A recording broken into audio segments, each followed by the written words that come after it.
Aleluia.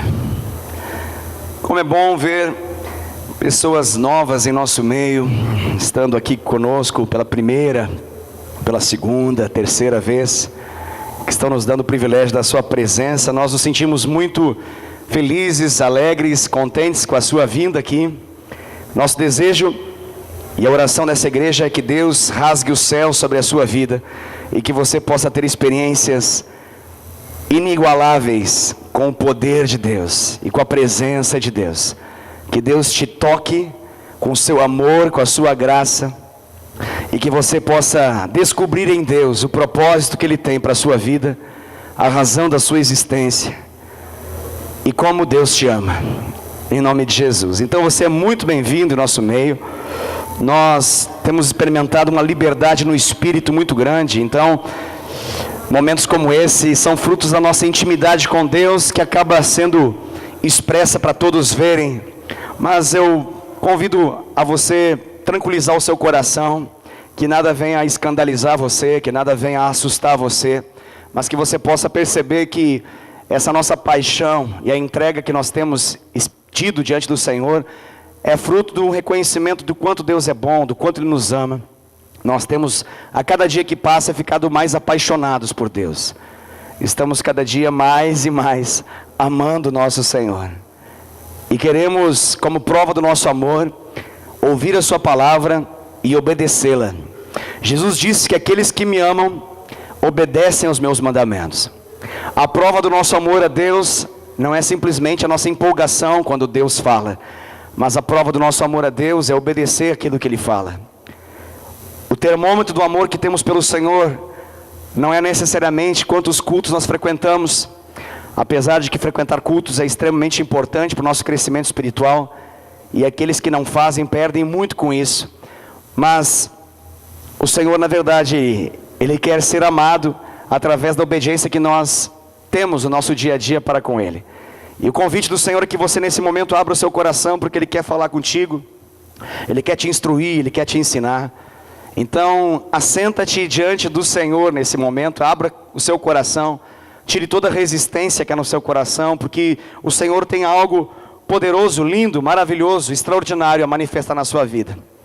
A palavra que nós vamos ler então, ela se encontra no Evangelho de Marcos, capítulo de número 8, versos de número 22 até o verso de número 26.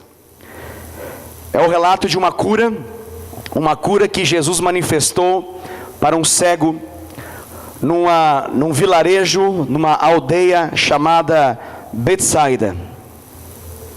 Eu leio a passagem do Senhor, diz assim: Então chegaram a Betsaida e lhe trouxeram um cego, rogando-lhe que o tocasse. Jesus, tomando o cego pela mão, levou-o para fora da aldeia, e aplicando-lhe saliva aos olhos, e impondo-lhe as mãos, perguntou-lhe: Vês alguma coisa? Este, recobrando a vista, respondeu: Vejo os homens, porque como árvores os vejo, andando. Então novamente lhes pôs as mãos nos olhos, e ele, passando a ver claramente, ficou restabelecido, e tudo distinguia de modo perfeito. E mandou Jesus embora para casa, recomendando-lhe: não entres na aldeia. Não entres na aldeia. Amém, queridos? Aleluia, glória a Deus. Essa passagem que nós acabamos de ler aqui, queridos, ela está envolta em vários princípios que o Senhor Jesus estava ensinando, principalmente para os seus discípulos. O foco principal do ensino de Jesus, nesse momento que eles estão vivendo, era ensinar os seus discípulos. E esse ensinamento era um ensinamento prático. Não era meramente um ensinamento teórico, mas era um prático. Porém, apesar da praticidade do Evangelho, apesar da praticidade daquilo que Jesus fazia diante dos seus discípulos, muitas eram as ocasiões que eles não entendiam o que Jesus fazia. Eles ficavam boiando, eles ficavam tentando entender algo mas não tinham um entendimento profundo, e demonstravam um entendimento muito, mas muito raso, extremamente superficial, quando não davam a completa bola fora, quando não erravam completamente aquilo que Jesus estava esperando que eles pudessem fazer. Por que eu falo isso? Porque essa passagem de Marcos capítulo 8, ela começa justamente ali em Marcos 8, mas a partir do versículo 1. Nós lemos a partir do versículo de número 22, está mais para o final do capítulo. Mas essa história toda, ela começa em Marcos capítulo 8. Quando Jesus está ensinando, ele está na região da Galileia, ele está ensinando o evangelho, curando pessoas, ministrando sobre a vida de milhares de pessoas. E chega um momento daquele ensino, que ele olha e tem 4.000 homens na frente dele. Isso é a contabilidade dos homens. Naquela ocasião, por um contexto cultural, era feita apenas a contabilidade dos homens. Então, você pode imaginar que era um número superior a esse. 4.000 vidas estavam diante dele, pelo menos, mas obviamente, muito mais do que 4.000 pessoas estavam ali. E ele olha, e Jesus agora, ele esboça uma reação de aparente preocupação, e ele fala isso para os discípulos, na expectativa que eles já entendessem o que estava por acontecer. Afinal de contas, essa mesma cena já tinha acontecido antes, nos capítulos anteriores. E agora ele olha e fala para eles: olha, não tem comida para alimentar essa gente? E eles falam: não tem nada, não tem comida não. Nós não conseguiremos alimentar essa multidão. Então, o que vocês têm? Eles falam: nós só temos pães. Quantos? 7 nessa ocasião. E aí então Jesus fala: olha, assenta todo mundo, reúne em grupos. E acontece exatamente como já havia acontecido antes, na história dos 5 pães anteriores, que alimentaram 5.000 homens. Agora Jesus está com 7 pães, e ele vai alimentar então 4.000 homens. E a história, você já deve imaginar o que aconteceu. Jesus manifesta um milagre, mais uma vez, extraordinário. E ele ora ao Senhor, e o milagre acontece. Conforme eles vão distribuindo os pães, sobrenaturalmente, eles conseguem alimentar toda aquela multidão. E ao final, eles ainda contabilizam o número de cestos cheios de pães que ficaram. Inicialmente eram apenas 7 pães. E ao final dessa história, de Marcos capítulo 8, no começo do capítulo 8, a história registra que ainda conseguiram, se eu não me falha a memória, 4 cestos cheios de pães. 4 cestos cheios de pães. E aí o que acontece? Acabado esse momento, o meio de transporte de Jesus e dos discípulos naquela época era comum, tendo em vista que existiam lagos, existia mar, existia alguns momentos que eles precisavam estar diante da água. Então o meio de transporte eram os barcos. Então Jesus agora está na travessia de um lugar para outro. Ele vai perto de uma cidade chamada Magdala. Ele está se aproximando e ele vai falar com os seus discípulos. E a fala de Jesus é basicamente Marcos capítulo 8, verso 15. Ele diz o seguinte: olha, meus amados discípulos, guardai-vos do fermento dos fariseus e do fermento de Herodes. Guardem o coração de vocês do fermento dos fariseus e do fermento de Herodes. Quando Jesus fala fermento, eles logo pensam em pão. Falou em fermento, eles pensam em pão. Eles falam: ah, ele está falando isso porque a gente não tem nenhum pão aqui no barco. Esperta esse Jesus. A gente vai sentir fome na travessia, e Jesus já está dizendo: olha, vocês deveriam, em outras palavras, ter se preparado com pães. E Jesus tem uma reação forte ali com eles. Basicamente Jesus, no texto de Marcos capítulo 8, a partir do verso 16, Jesus começa a repreendê-los dizendo: olha, o que vocês entenderam de tudo até então? Por que vocês estão falando de pão? Eu estou falando do fermento dos fariseus, eu estou falando do fermento de Herodes, e vocês estão falando de pão. Vocês não estão entendendo nada. Vocês têm o coração duro. Jesus está falando assim com eles. Vocês não conseguem entender as coisas. Vocês têm olhos, mas não veem. Vocês têm ouvidos, mas não ouvem. Até quando eu vou explicar, manifestar e vocês não vão entender? E aí Jesus tenta recapitular, tenta fazer um resumo do que aconteceu. Ele fala: olha, na outra ocasião, eu peguei 5 pães, e com 5 pães eu alimentei 5.000 homens. Vocês recolheram quantos cestos ao final? Aí eles disseram: 12, tá certo. E agora? Eu peguei 7 pães, e com 7 pães, nós então conseguimos alimentar uma multidão de 4.000 homens. E quantos cestos vocês recolheram? Eu falei 4 aquela hora, erro meu. Eles dizem 7 cestos. E ele pergunta então: vocês não compreenderam nada disso? E aqui Jesus, ele vai ter esse diálogo. E obviamente, Jesus, ele era um mestre, e como mestre, ele vai fazer agora com que os próximos acontecimentos sirvam de ilustração e sirvam de ensinamento para aquilo que aconteceu no barco, nessa história que eu acabei de falar para vocês.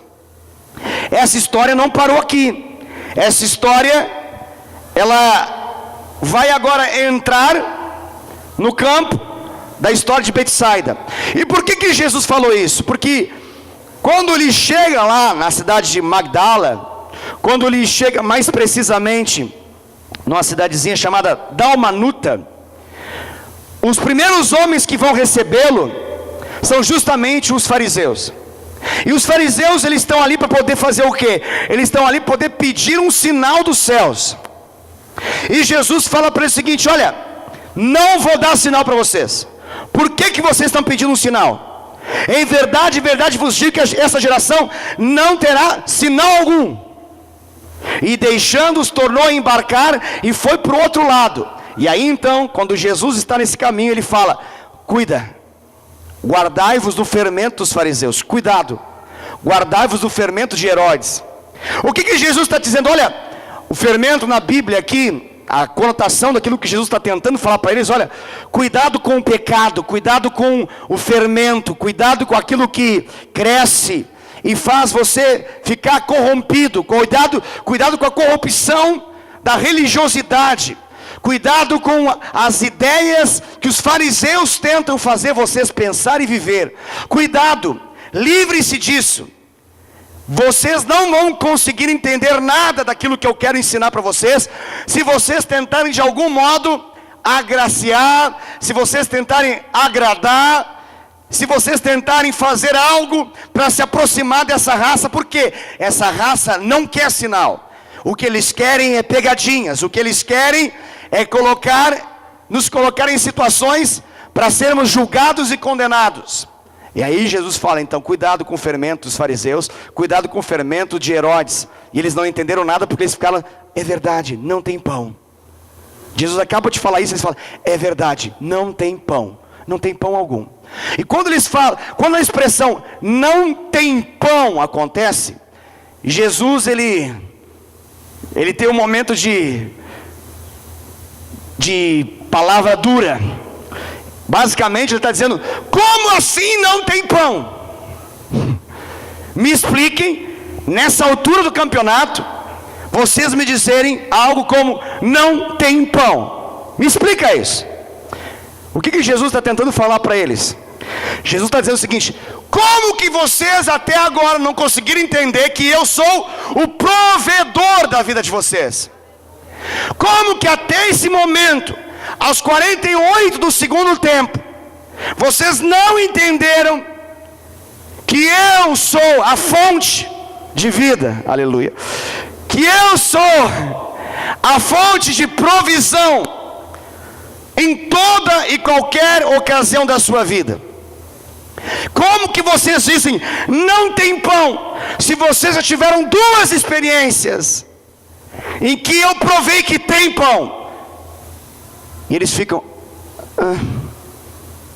não estou entendendo ainda. Jesus está tentando dizer: meus amados discípulos,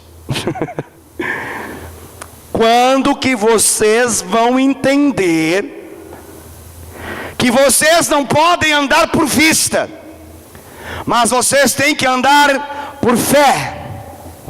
Quando que vocês vão entender que vocês não podem andar de acordo com as circunstâncias, mas devem andar de acordo com aquilo que eu faço, que eu posso fazer? E Jesus deixa essa mensagem no barco. Quando ele chega agora em Betsaida, que era uma aldeia, chamam então a presença de Jesus um homem cego. E aí entra no texto que nós estamos ministrando e meditando aqui nessa noite. E eu estou falando isso tudo porque a mensagem dessa noite é sobre visão. Visão extraordinária. Amém? Você ficou pensando, hoje não vai ser nada extraordinário? Vai ser, porque quando Jesus está, tudo é extraordinário. Quando Jesus fala, tudo é extraordinário. O nome da mensagem de hoje é visão extraordinária.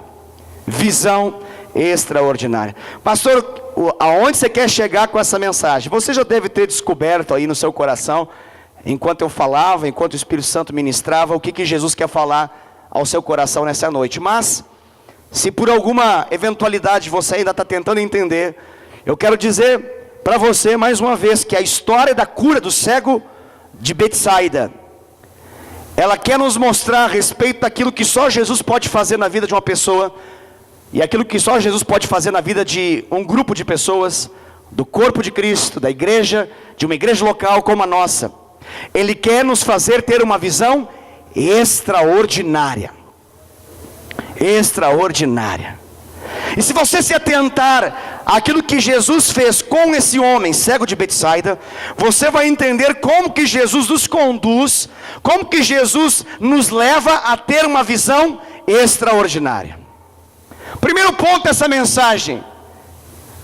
O primeiro ponto dessa mensagem é que, assim como o cego de Betsaida, a humanidade, por causa do pecado, está em completa cegueira. O primeiro ponto dessa mensagem é que o ser humano nasce, cresce, se desenvolve cego espiritualmente. Não há luz, não há iluminação, não há revelação. O ser humano cego por causa do pecado vive sem saber por que existe, de onde veio, para onde vai. E essas respostas para perguntas existenciais, ele não encontra essas respostas na filosofia, na sociologia, na antropologia ou qualquer gia que você possa imaginar, porque essa resposta ela precisa vir daquele que é a fonte da vida, daquele que cria a vida. O ser humano, por causa do pecado, ele nasce no pecado, e a Bíblia fala que todos pecaram e carecem da glória de Deus. O ser humano está cego na sua compreensão, cego no seu entendimento. Grave essa palavra. A palavra do Senhor fala que o Deus deste século, Satanás, Deus com letra minúscula, cegou o entendimento dos incrédulos. Para quê? Para que eles não conheçam a verdade, que é Cristo Jesus. A Bíblia fala que esse mundo jaz no maligno, está momentaneamente debaixo do controle do maligno, que é Satanás. E Satanás, com o controle que ainda tem, fruto do pecado, de Gênesis capítulo 3, controla os incrédulos para que eles não vejam nada. A Bíblia nos mostra simbolicamente que essa é a realidade do pecador, essa é a realidade daquele que ainda não encontrou Jesus. Está cego, não vê a Deus, não conhece a Deus, não tem experiência com Deus, está morto em seus pecados e seus delitos, está com seu destino rumo à condenação eterna. Está sem revelação, sem entendimento, sem iluminação. E como alguém cego que por mais que haja luz, a luz não toca nos seus olhos e não produz nenhuma informação no seu cérebro, de modo que ele possa ter um entendimento por meio daquilo que vê, ele nada vê, nada conhece, nada entende. Anda assim, sem revelação espiritual. Precisa do que uma pessoa que é Assim, pastor, precisa conhecer aquele que é a luz dos homens. Precisa conhecer aquele que é a luz, que quando resplandece nas trevas, faz com que as trevas desapareçam. Precisa conhecer aquele que quando chega, torna a escuridão algo que não existe mais. E tudo passa a ser conhecido, tudo passa a ser iluminado. Está comigo aí? Maravilha, aleluia, glória a Deus. Então o primeiro ponto é, o ser humano pecador, sem Jesus, ele não tem iluminação, ele não tem entendimento, está com o seu entendimento cegado, não consegue ver, não consegue compreender. O que acontece nessa passagem de Marcos capítulo 8, a partir do verso 22, trouxeram o cego até Jesus. Trouxeram o cego até Jesus. Isso é maravilhoso. Os que trazem o cego até Jesus são aqueles que sabem que Jesus pode curar o cego. Os que levam o cego até Jesus são aqueles que sabem que Jesus pode reverter esse quadro, pode mudar essa história, pode fazer o homem que nada via passar a ver tudo. Então eles levam até Jesus com a expectativa de que agora ele possa ter iluminação do seu entendimento, que estava cegado. O Deus desse século nada pode contra Jesus. E quando alguém está diante de Jesus, Jesus pode quebrar toda a maldição do mal, toda a maldição de Satanás, toda a maldição de cegueira espiritual. E ele pode fazer o olho que nada via passar a ver. E agora o cego está ali, e Jesus está vendo aquele quadro. E tem detalhes maravilhosos nessa passagem que me fazem pensar bastante, refletir bastante. No versículo 22 fala: então chegaram a Betsaida e lhe trouxeram um cego, rogando-lhe que o tocasse. O rogo, o pedido, o clamor era que tocasse. Eles entendiam que a imposição de mãos, ou o toque do cego em Jesus, ou de Jesus no cego, faria o milagre acontecer. Eles já sabiam que era possível fazer isso. E aí diz a Bíblia no versículo 23, Jesus tomando o cego pela mão, levou-o para fora da aldeia. Levou-o para fora da aldeia. Que coisa impressionante os detalhes bíblicos. Que coisa impressionante. Por que levou ele fora da aldeia? Porque aquela aldeia estava diante de um decreto de juízo de Deus. Por que ele tirou aquele cego da aldeia chamada Betsaida? Porque um tempo antes Jesus disse: ai de Betsaida, ai de Betsaida. Ele fala: ai de Cafarnaum, ai de Betsaida. Por que ele fala isso, pastor? Porque essas cidades, elas tiveram o privilégio de ter milagres que Jesus fez nelas, e eles não se arrependeram. E Jesus fala assim: olha, Tiro e Sidom terá mais misericórdia do que Betsaida. Ele fala: olha, Sodoma, Gomorra terá mais misericórdia diante do Senhor, da avaliação dele, do que Betsaida. Por quê? Porque eles se arrependeriam se tivessem o mesmo privilégio de revelação que vocês tiveram. Vocês tiveram revelação, Betsaida teve revelação e não quis se arrepender. Pastor, o que é arrependimento? Mudança de vida. O que é arrependimento? Mudança de conduta, mudança de mentalidade, conversão de fato. O que é conversão? É você estar rumando para um lado, e a partir daquele momento que você tem uma conversão, você passa agora a rumar para outro lado, completamente oposto. Você andava de costas para Deus como inimigo de Deus, e agora você passa a ser amigo de Deus e íntimo de Deus. Isso é conversão. Jesus está dizendo: olha, eles tiveram a graça, mas eles não receberam a graça com fé. E por não ter recebido a graça com fé, juízo sobre eles. Ele fala: ai de Betsaida. E agora o que ele faz? Ele pega esse homem, e o homem está onde? Em Betsaida. Jesus pega o homem, e o detalhe é maravilhoso, porque a Bíblia fala que tomando o cego pela mão. Essa cena é tão linda para mim, ela é bela demais, tão linda. Jesus pega ele pela mão, e agora ele vai ser conduzido por Jesus. Jesus pega o cego pela mão e tira ele da aldeia. Ele tira ele de Betsaida. O que significa isso? Ele tira ele do lugar de condenação. Ele tira ele do lugar de maldição. Ele tira ele de uma compreensão, de uma cosmovisão, de uma mentalidade dominada pelo erro, pelo pecado, pela maldição. Pastor, me explica melhor isso. Além daquela cidade, daquele povoado, daquela aldeia ter um decreto de maldição, os fariseus tinham uma tese, uma teoria muito forte, que dizia que um homem como ele era um homem maldito. Detalhe, além dele estar ali naquele momento com seus pés numa terra maldita, ele era tido como maldito. Por quê? Porque eles entendiam que essa enfermidade física da cegueira era a prova de um pecado na vida dele. Então esse homem, por ser cego, cada vez que alguém o via, ele obviamente, ele não via, mas as pessoas quando viam ele, diziam: lá está o pecador, lá está o maldito, lá está aquele que está debaixo de um juízo de Deus. Existia uma condenação na mente desse homem.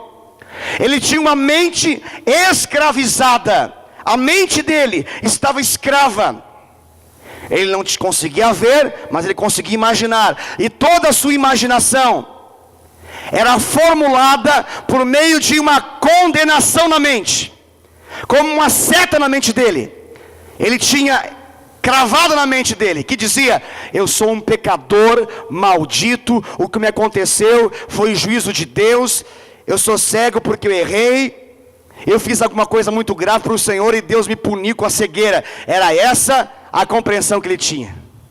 O que Jesus faz? Pega ele pela mão e tira ele da aldeia, tira ele dessa influência. Pastor, me explica o que significa isso. Querido, não há conversão verdadeira sem que você saia dessa aldeia. Não há conversão genuína, verdadeira, enquanto você se mantém na mentalidade cegada por Satanás, envolta em maldições, cheia de condenações. A graça de Deus te alcança com a mão, e te pega na mão, e te leva para um novo caminho, para viver uma nova história, para viver uma nova realidade. Ele te tira desse lugar de opressão espiritual, para te conduzir a um lugar onde ele vai estabelecer uma nova mentalidade. Por quê? Porque aquela mentalidade estava cegada, e agora ela vai ser iluminada. Iluminada. E aí, quando Jesus tira esse homem pela mão, conduz ele para fora da aldeia, diz a Bíblia que Jesus, e essa cena nos parece no mínimo estranha, curiosa, excêntrica. Jesus, ele impõe as mãos sobre o homem, e ele aplica a saliva sobre o homem.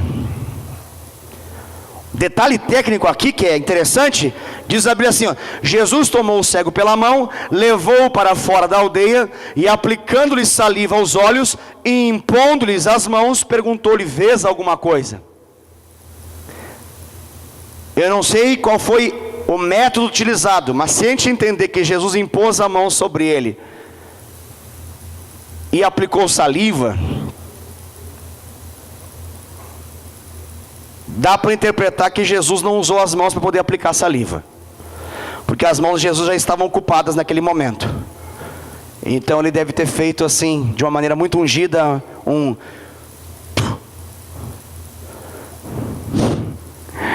Jesus cuspiu no homem. Misericórdia. Meu Deus. No nosso contexto, obviamente, isso não faz muito sentido, é estranho.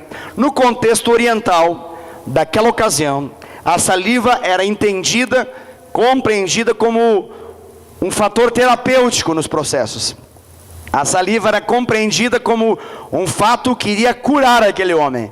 Quando Jesus envolve saliva nessa história, dentro daquele contexto, ele estava deixando claro para aquele homem: você vai ser curado, cara. Você vai ser curado. E como o detalhe é que a enfermidade dele era nos olhos, então a saliva de Jesus precisou alcançar justamente os olhos.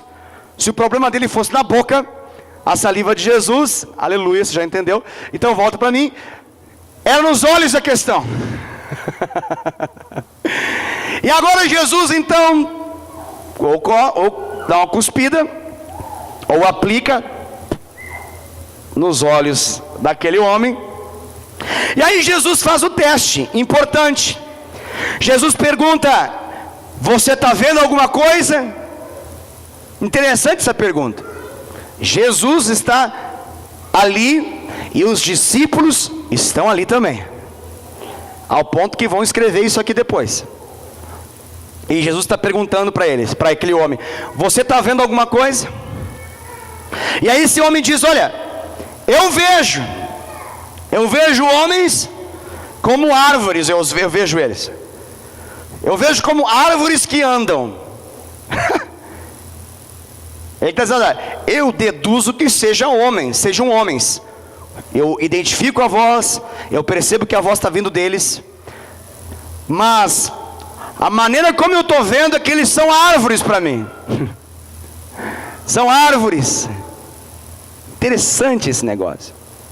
Veja bem, Jesus pega um homem cego, conduz ele a uma experiência de sair do lugar onde ele estava dominado, escravizado, e agora Jesus faz algo, e o algo que ele faz gerou luz nos olhos desse homem. Pastor, mas gerou luz mesmo? Sim. Como é que você sabe? Porque ele está vendo. Ele diz: eu estou vendo. Estou vendo. Aí Jesus pergunta: o que você está vendo? Como você está vendo? O que você está entendendo disso tudo? Jesus estava perguntando no barco para os discípulos: vocês entendem o que eu estou falando com vocês? Ou vocês não estão entendendo? Ou vocês têm olhos e nada veem, vocês têm ouvidos e nada ouvem. E agora ele pega um homem cego, está curando o homem, e os discípulos estão na volta, e ele está perguntando: o que você está entendendo? E o homem transparente, de forma bem clara, fala: eu estou vendo, mas eu não estou vendo bem. O que eu estou vendo talvez seja isso mesmo, né? Mas vocês podem me dizer se tem alguma coisa a mais que eu possa ver. Eu estou vendo como que árvores que andam e falam. Olha o ponto aqui, querido. Esse é um ponto interessante que me chama a atenção, e é isso que eu queria falar, o conteúdo principal dessa mensagem aqui dessa noite. Essa experiência desse homem, desse cego, nesse exato momento, ela mostra que Jesus já tocou na vida desse homem. Ele já saiu da condição de completa escuridão para ter uma experiência com a luz do Senhor. Se a história desse homem acabasse agora, nós interpretaríamos que esse homem é um cristão. Ele é crente. Ele é alguém que confia no Senhor. A prova da sua confiança é que Jesus operou um milagre na vida dele, e ele de fato está testemunhando para todos de que Jesus fez um milagre nos olhos dele. Os olhos dele agora passaram a ver. Mas o que chama atenção nessa mensagem, nesse momento, é que aquilo que ele vê não é o que Jesus quer que ele veja, e não é aquilo que Jesus de fato está vendo. Então, pastor, me explica esse negócio. O que ele está vendo? Ele está vendo homens como árvores. Ele está vendo o ser humano como uma coisa. Ele tem uma experiência, ele coisifica as pessoas. Pastor, esse verbo coisificar existe?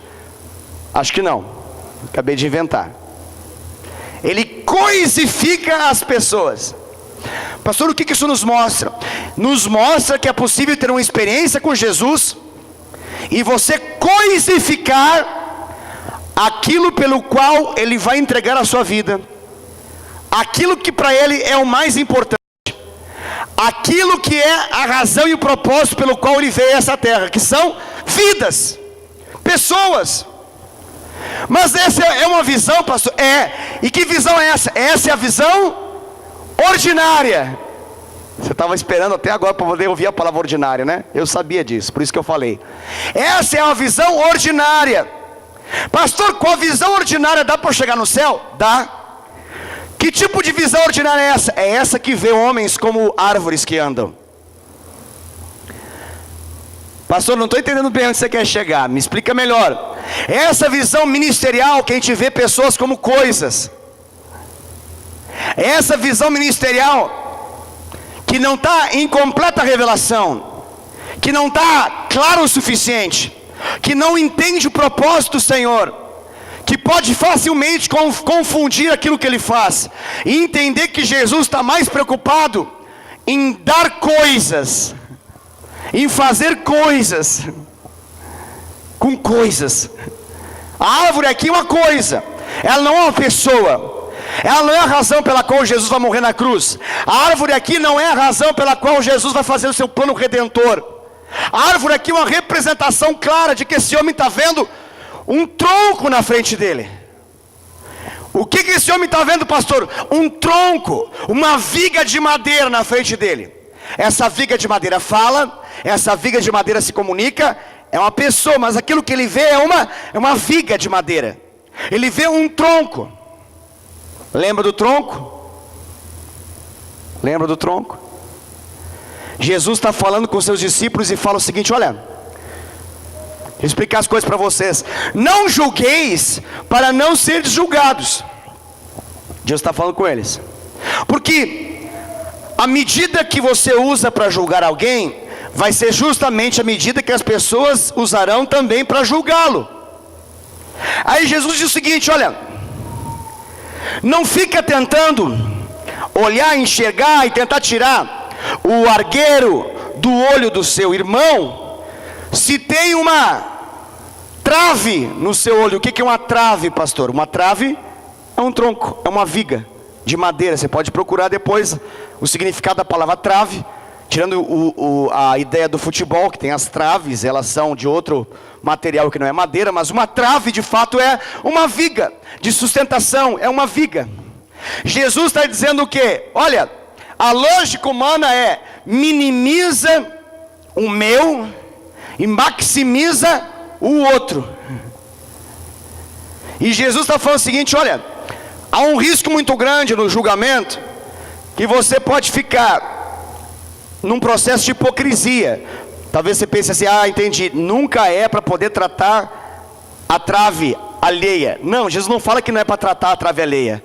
Ele só está dizendo que quando você tem uma trave no seu olho, não adianta, porque seria uma hipocrisia tentar tirar o argueiro ou o cisco do olho do outro, porque seria uma grande hipocrisia, seria uma grande incongruência, seria uma grande loucura tentar tirar algo tão pequeno. O que é um argueiro?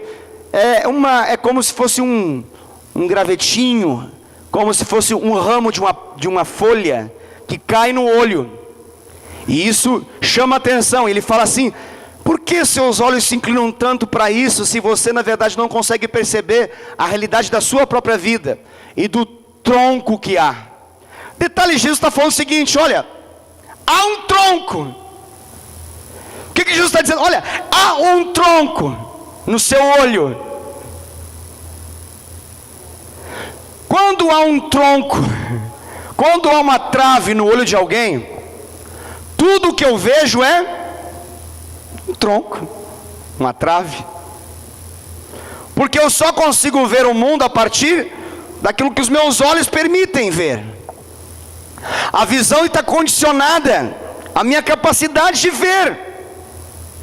Se eu vejo o mundo à minha volta assim, é assim que eu vou julgar o mundo, é assim que eu vou avaliar o mundo, é assim que eu vou lidar com as pessoas, é assim que eu vou lidar no dia a dia. Jesus está tentando dizer o seguinte: olha, há um julgamento equivocado aqui. Pega essa ideia de Jesus e volta agora para a história do cego. Ele está olhando para frente, o que ele vê? Troncos. Ele não está nem vendo um cisco, ele está vendo um tronco. Quem que normalmente consegue ver muito bem o tronco? Os crentes.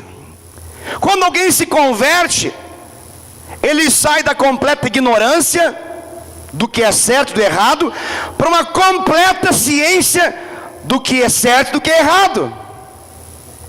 Quando alguém entrega a vida para Cristo, há uma tendência natural de perceber com muita nitidez o erro. É ou não é? Quantos aqui não tiveram uma experiência pessoal assim? Viviam no pecado e diziam que nem pecado era. Conheceram Jesus e saem apontando o pecado de todos em casa. Talvez até ouvir, não me julgue. Não me julgue para ser julgado. Fazendo as próprias palavras de Jesus. Pastor, isso é um processo natural? É um processo ordinário.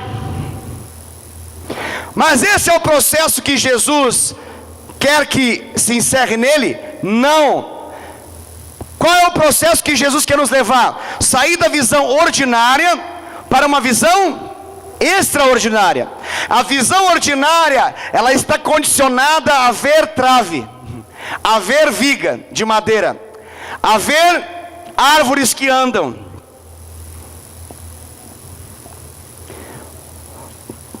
Mas, grave isso, nós estamos finalizando essa mensagem.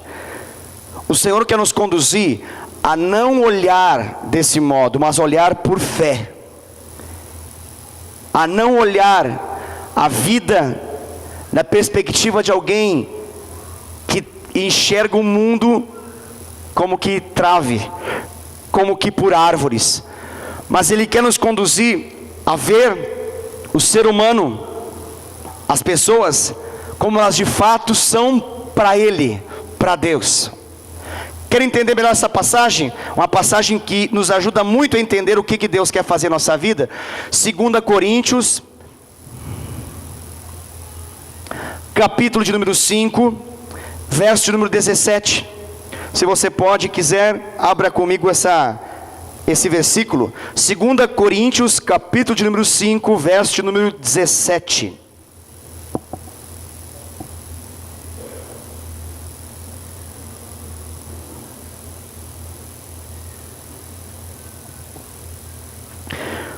Segunda Coríntios capítulo 5, verso número 17.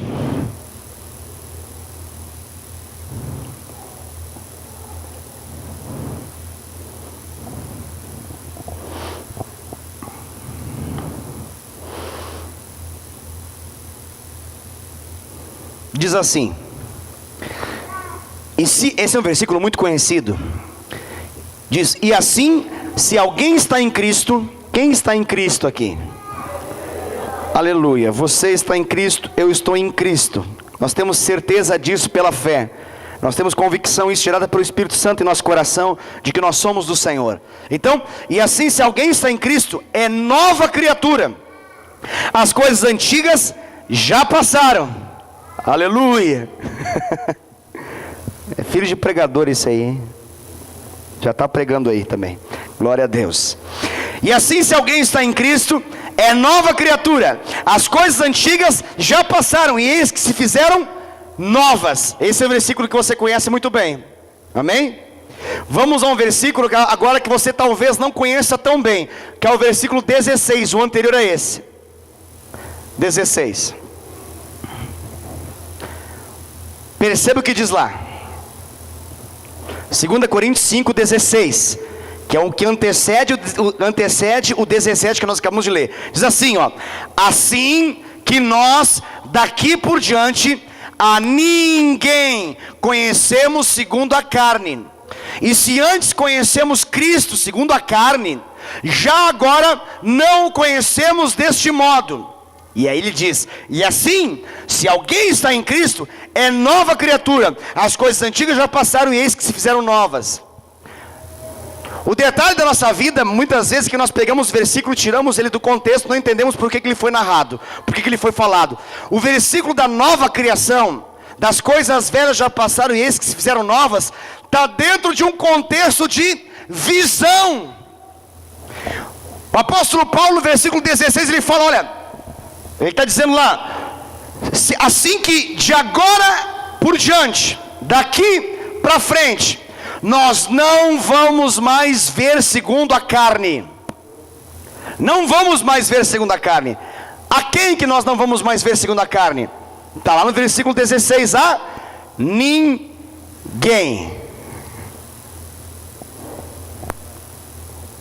Deixa eu ver se você está entendendo. A quem que nós não devemos mais ver segundo a carne. Ninguém envolve todas as pessoas que você conhece. Ninguém envolve o modo como você também se vê. Jesus está dizendo, o Espírito Santo está revelando, o apóstolo Paulo está escrevendo, está dizendo: olha, é possível ver segundo a carne. Pastor, ele está dizendo isso para descrentes, incrédulos? Não necessariamente. Ele está falando a respeito daqueles que ainda não tiveram uma revelação plena do Senhor. Volta para a história do cego. O cego nada via em Betsaida. Jesus tira ele de Betsaida, e Jesus faz uma obra com saliva nos olhos dele, e pergunta: o que você está vendo? Ele fala: eu vejo, mas eu vejo árvores que andam. O apóstolo Paulo em 2 Coríntios 5,16 fala: e agora, daqui por diante, a ninguém mais veremos segundo a carne. Porque ver segundo a carne é ver segundo a lógica da carne. A lógica da carne, ela nos aponta o quê? Ela nos aponta a carne. Não estou entendendo nada, pastor, me explica, está muito confuso. Eu vou explicar. Eu posso olhar a Vanessa segundo a carne, e se eu olhar a Vanessa segundo a carne, eu vou ver o que na vida dela? A carne. Eu vou ver os pecados dela, eu vou ver os erros dela, eu vou ver as debilidades dela, as fragilidades, fraquezas, as vicissitudes, as iniquidades, as escravidões. Se eu ver a Vanessa segundo a carne, me relacionar com a Vanessa segundo a carne, que proveito tem para ela a visão que eu tenho dela? Nenhum. Eu não acrescento nada na vida dela se eu vejo ela segundo a carne. Qualquer pessoa na volta dela poderia ver isso, com o mínimo de conhecimento de certo e errado, com a mínima capacidade de conhecer o que é pecado, com a menor revelação suficiente para reconhecer o que é erro diante de Deus. Alguém pode passar correndo e falar: isso está errado, isso é pecado, isso é condenação, isso é maldição, isso vai te levar para o inferno. A lógica de Paulo é: eu decido a partir de hoje não ver mais ninguém segundo a carne. Ninguém segundo a carne. Porque ver segundo a carne deprime. Ver segundo a carne não agrada a Deus.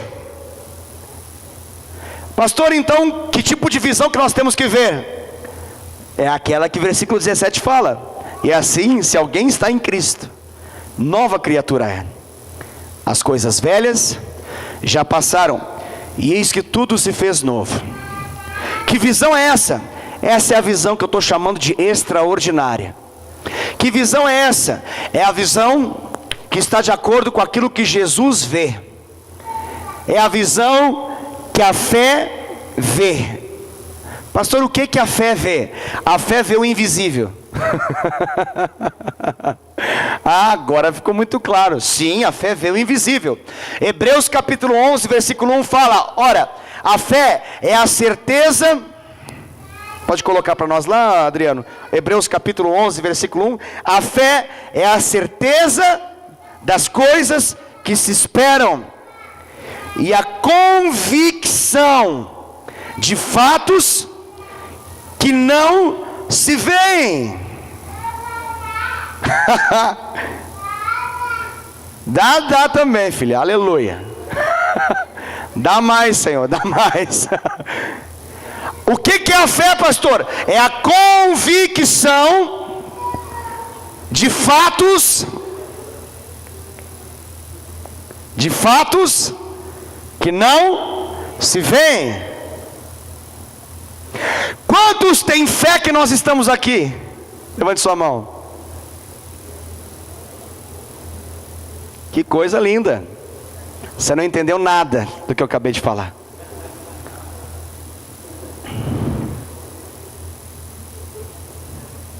Precisa de fé para poder saber que está aqui? O que é a fé? A fé é a convicção daquilo que não se vê. Deixa eu fazer uma pergunta agora você vai acertar. Quantos têm fé que Jesus está aqui? Tá certo agora, pastor? Agora tá. Ufa. De 2 acertei uma, 50%. Tá bom, pastor, para a prova. Você entendeu agora, sim ou não? Mas da onde que tem essa fé que Jesus está aqui? Se eu não estou vendo. Sim, eu não estou vendo com os meus olhos. Mas a fé, ela vê o invisível. E a minha fé está baseada numa palavra que Jesus disse que aonde 2 ou 3, onde 2 ou mais estiverem reunidos em seu nome, ali Ele estará. Então eu posso garantir pela fé que Jesus está aqui. Agora, aonde Ele está? Aonde exatamente? Você consegue entender? A fé é justamente essa convicção. Agora, olha que coisa impressionante. Nós conseguimos mais facilmente dar respostas muito seguras por fé a perguntas como essa. Por exemplo, quem tem certeza da sua salvação? Levante sua mão. Eu tenho certeza da minha salvação. Da onde eu tiro essa certeza? Da convicção gerada dentro de mim que o Espírito Santo faz. Ah, pastor, mas você pode pecar e perder a salvação. Eu tenho certeza da graça de Deus e de que eu recebi por fé ao Senhor Jesus. Então eu tenho a garantia de salvação. Mas pode perder a salvação? Sim, eu posso perder se eu apostatar da fé. Coisa que não vai acontecer, porque a graça de Deus me envolve e eu tenho a cada dia mais e mais e mais e mais respondido a Ele por fé. Então não tem como isso acontecer. Graças a Deus por Jesus Cristo. Amém? Nós temos certeza para isso. Temos ou não temos? Vou perguntar de novo para poder te dar a chance. Quantos têm certeza da sua salvação em Cristo? Glória a Deus.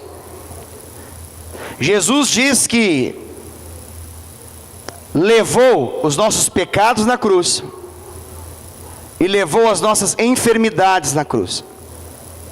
Está comigo?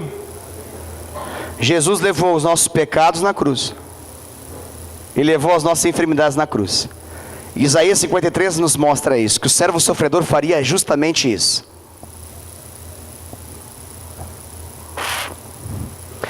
Nós temos convicção de que Jesus leva os pecados na cruz.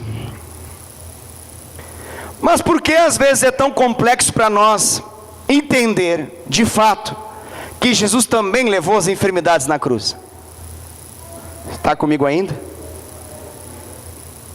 Por quê? Porque as enfermidades se manifestam de maneira muito física, pastor. Elas geram dor, geram sofrimento. Sim. Sim, é verdade. Mas aonde seus olhos estão focados? Na circunstância que te faz doer a carne ou naquilo que Jesus declarou sobre a sua vida? Deveria ser o quê? Naquilo que Jesus declarou sobre a sua vida. O mesmo Jesus que declara que te salva é o mesmo Jesus que declara que te cura. Você está comigo ainda, sim ou não? Você consegue entender? Assim como você consegue responder afirmativamente que Jesus está aqui, você também pode afirmar pela fé de que Jesus cura toda e qualquer enfermidade. Agora, por que a mesma boca que confessa que Jesus cura toda e qualquer enfermidade, por vezes se deixa falar tanto a respeito das enfermidades, escravidões da vida dos outros, mesmo que esses sejam irmãos em Cristo?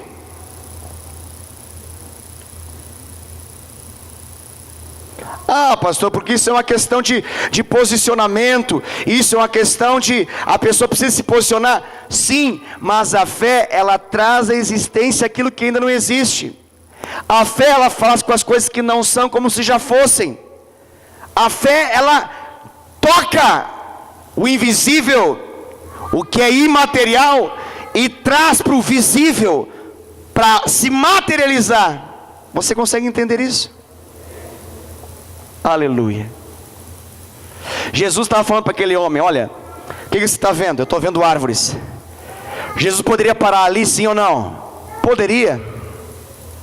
Mas Jesus fala o seguinte, ó, vamos mais uma vez. Jesus pega a saliva, bota nos olhos daquele homem Mais uma vez, e agora pergunta: o que você está vendo? E agora aquele homem fala: agora eu estou vendo claramente.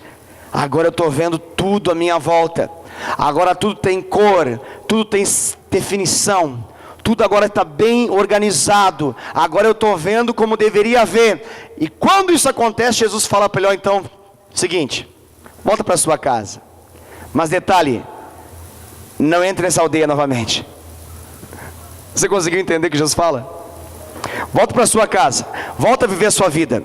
Mas agora você tem um desafio: não volte a ver da maneira como Betsaida consegue ver, porque Betsaida nada vê. Betsaida é capaz de ter experiências com Deus e não se arrepender. E Betsaida é controlada por uma mentalidade cegada no seu entendimento. Você agora teve a iluminação do seu entendimento. Agora, a partir de agora, se você consegue entender o que eu estou mencionando, é como se Jesus falasse para esse homem: a partir de agora, não olhe mais segundo a carne para ninguém.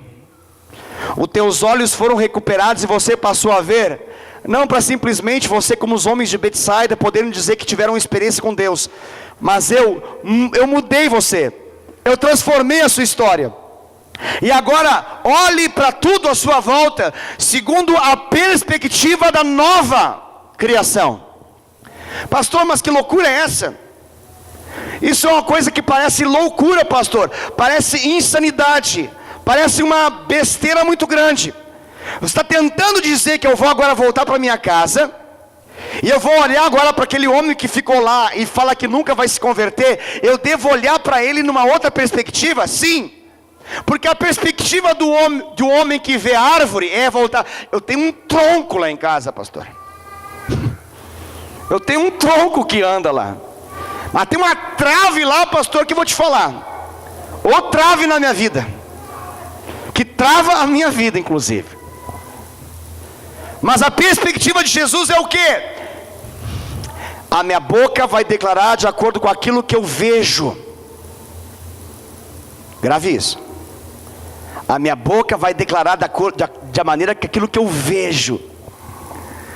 O que você vê desse marido que ficou em casa? Ah, pastor. Então, que a saliva de Jesus toque nos seus olhos, agora em nome de Jesus. Pastor, que saliva tem a ver com isso? É a unção que sai da boca de Jesus. As palavras que ele traz são vida e espírito. E a unção que sai da boca de Jesus, essa saliva santa de Jesus, ela tem o poder de fazer você não ver mais um tronco na sua casa, uma trave na sua casa. Você vai começar agora a ver, e a sua boca vai começar a declarar aquilo que você vê. Pastor, você está querendo dizer que a salvação do meu marido está condicionada da maneira como eu vejo? Sim. Enquanto você vê ele como uma trave, como um tronco, ele vai ser uma trave, um tronco. E cada vez que você falar ele na perspectiva que você sempre fala, de que ele é uma trave, um tronco, ele vai ser cada dia mais e mais de acordo com a sua fé. Porque a fé é aquilo que você confessa, e aquilo que você confessa, você traz existência, ainda mais. Ai, pastor, o que eu devo falar para esse homem? Fala aquilo que Deus quer fazer. Fala aquilo que Deus pode fazer. Lida com ele na perspectiva da fé. Pastor, isso dá certo? Sim. Você acha que Jesus, ele lida conosco por aquilo que eu dou de resposta para ele hoje? Não, Jesus lida comigo baseado naquilo que ele crê por mim, e naquilo que ele crê em mim. Se Jesus fosse basear a sua expectativa na nossa resposta, você nunca estaria aqui, eu nunca estaria aqui. Mas ele nunca avaliou a maneira como ele lida com a gente na perspectiva da nossa resposta. Ele sempre avaliou na perspectiva daquilo que ele crê que você se tornaria. E a cada dia que passa, você está se tornando mais parecido com aquilo que ele creu sobre você. Diga aleluia, pelo amor de Deus, crente. Glória a Deus, aleluia. Por que você está melhorando todo dia? Porque todo dia você está se conformando com aquilo que é a visão de Jesus sobre você. Todo dia você está ficando mais parecido com aquilo que ele creu, quando você não respondia nada. Qual é a sua diferença daquele homem que está lá em casa, aquele tronco lá? A diferença é que enquanto eu vejo ele como um tronco, eu não estou na pegada de Jesus, eu não estou vendo aquilo que Jesus quer que eu veja, e eu preciso no mínimo responder a pergunta que Jesus me faz: o que você vê? E talvez você vai ter que dizer como aquele cego: olha, eu estou olhando para casa agora e eu vejo uns troncos que andam lá em casa, tem umas árvores lá que... E o que Jesus faz com isso? Ele fala: ah, legal. Não, ele fala: parou, volta aqui, saliva, de novo, e agora? Até que você fale: agora sim, eu estou vendo como o Senhor vê. Agora eu estou vendo, não segundo a carne, mas sim segundo aquilo que o Senhor vê. Um homem cheio do Espírito Santo, um servo do Senhor. Agora eu vejo que as pessoas não são coisas.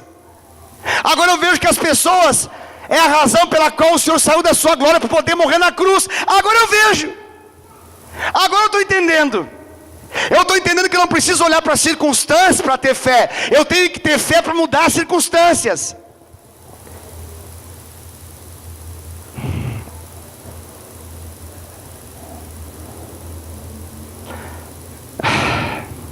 O espírito das 9h20 já pegou. O espírito das 9h20 é semelhante de Betsaida.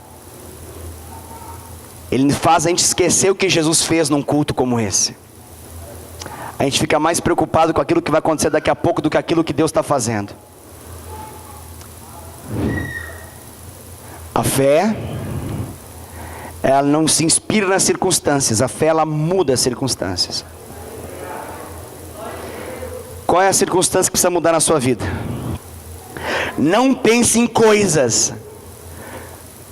Se fosse em função de coisas, a primeira experiência com Jesus já estava boa que chega. Ah, eu quero um carro. Para de carro. Uma casa própria. Sai para lá. Jesus está provando que o evangelho não é coisa.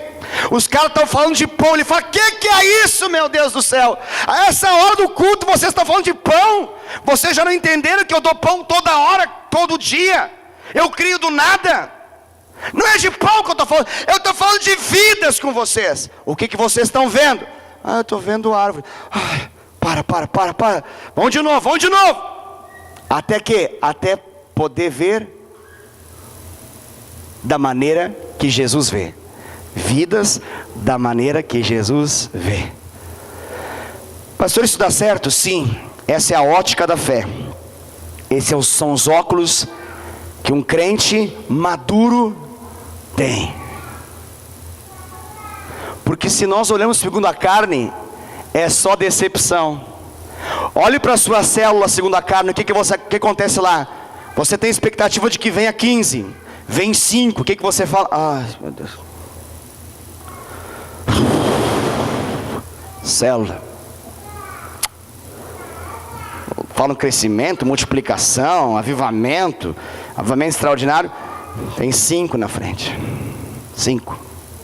O que isso? Qual é essa escolha? A mentalidade daquilo que os olhos estão vendo. Ah, pastor, o que eu tenho que fazer? Se você vê tronco, permanece sendo tronco para você, até que você veja como Deus quer que você veja. O que Deus quer que eu veja na minha célula? O que você acha? O que você acha que Jesus quer que você veja da sua célula, querido? O que Ele tem de expectativa que você possa ver da sua célula? Quantas pessoas comporta naquilo que Jesus fez na cruz? Quantas cabem na sua casa? Quantos cabem na janela para poder pegar o que está sendo ministrado pela janela, mesmo que não consiga entrar? Quantas? Porque essa é a realidade daquilo que Jesus quer fazer. Você consegue entender? Mas você precisa chamar isso a existência pela fé. Quer ver um exemplo? Eu sou pastor dessa igreja. Eu sei o que essa igreja pode dar de potencial. Mas os meus olhos naturais olham para frente, e os meus olhos naturais conseguem ver que tem 2 cadeiras lá, 3 ali vazia, 1, 2, 5 vazia aqui, tem mais 5 vazia aqui, tem mais 4 vazia aqui, tem toda a fileira vazia aqui, tem toda a fileira vazia aqui, tem mais 2 vazias ali, mais 2 ali. A minha mente natural está bombardeando e dizendo: tá maluco? Segundo culto, você está louco? Você é um doente, lunático, falando de avivamento.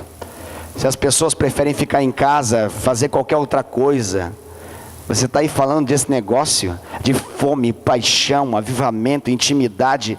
A mente cegada no seu entendimento, ela tenta me convencer do quê? Betsaida. O que Betsaida representa? Incredulidade. É olhar para frente e falar: ei, deu errado, hein? Sei não. Acho que a gente falou de segundo culto e pior ficou. Essa é a mente. A mente cauterizada pelo erro.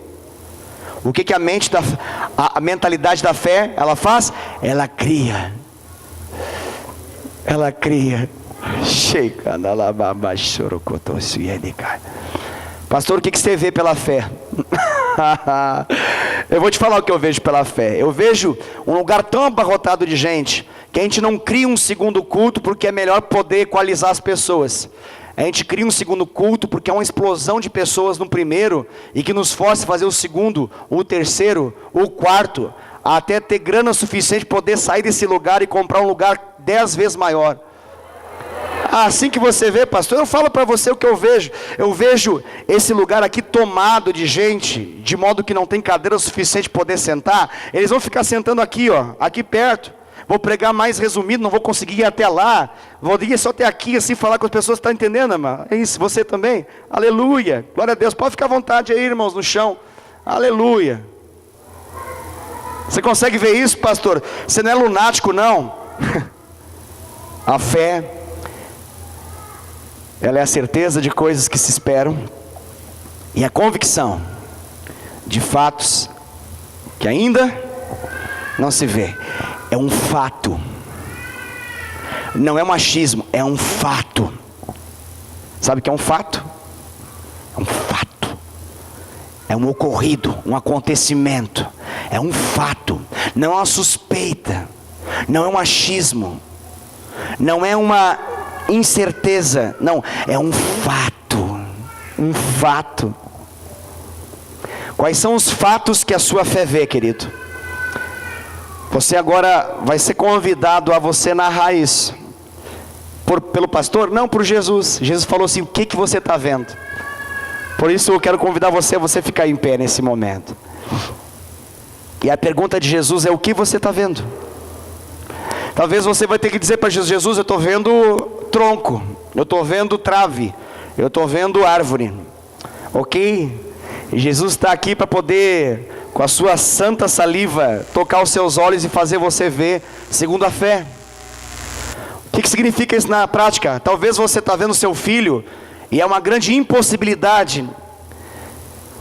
E essa impossibilidade, ela garante para você que não adianta continuar postando, que não adianta continuar orando, que você está perdendo tempo na vida. O seu filho não vai vir, não virá para o evangelho, não se converterá, não entregará a vida para Cristo.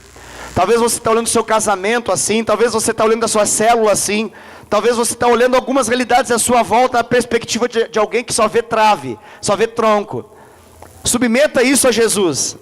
Jesus, ele pode nesse exato momento tocar os seus olhos e fazer você ver de modo diferente. De modo diferente. Feche seus olhos, Senhor. Feche seus olhos na presença do Senhor. Feche seus olhos.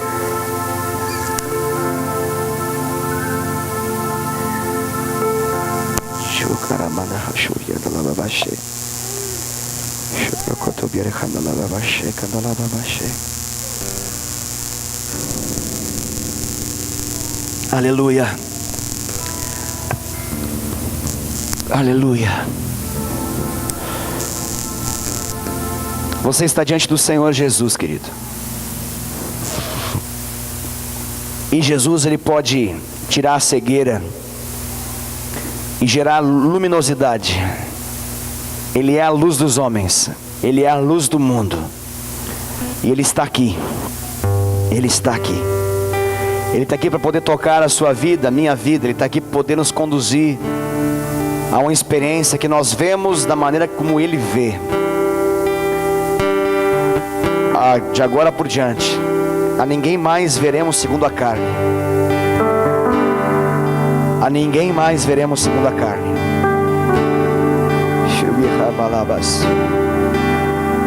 Sabe o que o Espírito Santo testifica no meu espírito nesse momento? Que tem pessoas aqui que estão com a sua mente aprisionada e elas se veem segundo a carne. Cada vez que tem uma palavra de Deus como essa, de uma nova realidade, há uma condenação no seu entendimento que não consegue ir embora, e você acaba se vendo segundo a carne. E enquanto você se vê segundo a carne, mais carnal você fica, mais escravo você se torna. Eu quero pedir que você sujeite isso ao Senhor nesse momento. Como assim, pastor? Eu quero pedir que você diga para o Senhor: Senhor, eu me vejo segundo a carne, e por me ver segundo a carne, eu não consigo me imaginar sem esse pecado na minha vida. Eu não consigo me imaginar livre, porque eu tenho vivido até então com essa realidade na minha vida, mas eu não quero mais viver assim. Muda a minha vida, Senhor. Muda a minha história, Senhor. Toca nos meus olhos, me faça ver. Toca nos meus olhos, me faça ver. Ver a nova realidade em Cristo Jesus. Me ver diante da nova criação. Porque as coisas velhas já passaram, eis que tudo se fez novo. Toque nos meus olhos, porque eu quero olhar no espelho ainda hoje e ver um homem mudado, transformado, uma mulher transformada, completamente mudada. Eu não quero mais viver segundo a carne. Eu não quero mais viver segundo a carne. Eu não quero mais viver segundo a perspectiva do pecado. Eu quero me ver como o Senhor me vê. Como o Senhor me vê. Pergunte para o Senhor Jesus: Jesus, como que o Senhor me vê? Como que o Senhor me vê? Porque é assim que eu quero me ver a partir de hoje.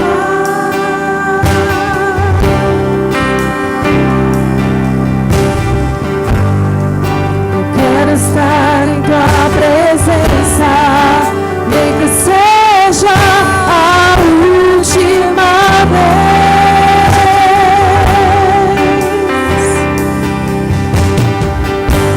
Se tiver que gritar, eu gritarei.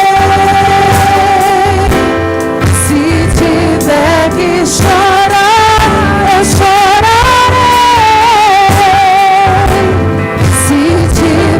Que humilhar o meu espírito, assim eu farei. Me dá mais uma chance. Eu quero nascer do teu espírito. Eu quero matar minha carne, fazer tua vontade desse Espírito, que a minha vida seja tua vida, Jesus. Você está diante de Jesus, querido. Você está diante de Jesus, minha amada. Jesus é aquele que pode mudar a sua visão de uma visão ordinária, que vê traves, que vê troncos, uma visão extraordinária, que vê como Jesus vê. Eu oro pela sua vida nesse momento, Senhor Jesus. Eu quero estar em tua presença. Toca nos olhos dos meus amados irmãos e irmãs aqui, Senhor. Toca nos olhos, Senhor. Não nos olhos físicos, mas aqueles olhos que veem o mundo, e faça-os ver como o Senhor vê. No nome de Jesus, Senhor. Dê a visão extraordinária, uma visão que vai além das circunstâncias,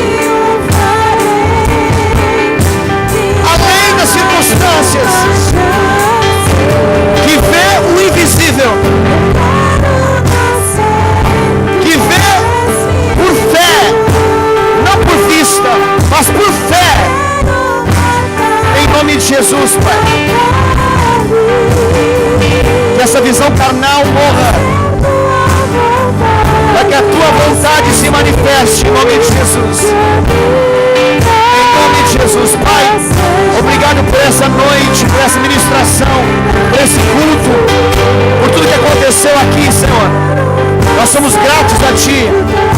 Eu derramar o Teu Espírito pela Tua palavra ministrada, por uma visão extraordinária que o Senhor tem manifestado e ministrado às nossas vidas. Abençoa, Senhor Deus, a semana de cada homem e mulher aqui nesse lugar. Que tenhamos uma semana extraordinária no Senhor. Abençoados em nome de Jesus, meu Pai. Amém. Glória a Deus. Aleluia.